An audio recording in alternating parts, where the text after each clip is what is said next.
Malaki filɛ ne ma bɛɛ lajɛlen fɔlen n'o yan nɔ ka yira la k'a fɔ ko aw bisimila an ka jamukan kɛnɛ kan n'o ye info 3 minutes info 3 minutes kɔnɔna la min b'an bolo k'a lase aw ma bi o de ye k'a fɔ hakilina jiginna Amidou Bari ale tun ye Mali kɔnɔna la ale tun ye CEDEAO représentant ye wagati dɔ kɛra fɛn dɔ kɔni binna ale kan o de ye k'a fɔ o y'a ko k'a ka wuli ka bɔ Mali kɔnɔna la barisa a y'a sɔrɔ fɔɲɔgɔnkɔ bɛ maliyɛnw ni Mali autorité ni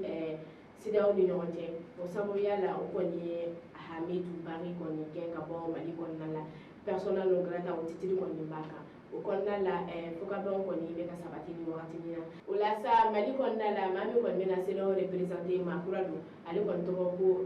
Mario Gomez Fernandes ale de kɔni bɛna kɛ Mali kɔnɔna la CEDEAO représentant ye wagati dɔ kɛra Mario Gomez ale ni Mali ministre des anciens combattants n'o ye ministre de la défense des anciens combattants n'o ye colonel Sadio Camara ani o kɔni ye masala dɔ kɛ min b'a jira k'a fɔ ko a bɛna na Mali kɔnɔna la k'u bɛna fɔkabɛn kɛ ka kuma caman kɔni kɛ Mali yɛrɛ kɔni situation kunkan ko kan o kɔnɔna la kunungo talata don avril kalo tile 19 san 2022 Fernando Mario Gomez Fernandes ale kɔni ni Mali kɔni ministre de la défense et des anciens combattants n'o ye Sadio Camara ye u ye ɲɔgɔn kuma ɲɔgɔnya o kɔnɔna la maaba caman kɔni tun bɛ o kɔnɛ kan ni le général de la brigade Sidiki Samake o tun bɛ yen nɔ le colonel major Brahima Diabaté ni ale ye l'inspecteur général des armes de service ale tun bɛ yen nɔ ka fara maa caman kan minnu bɛ baara kɛ fanga kɔni so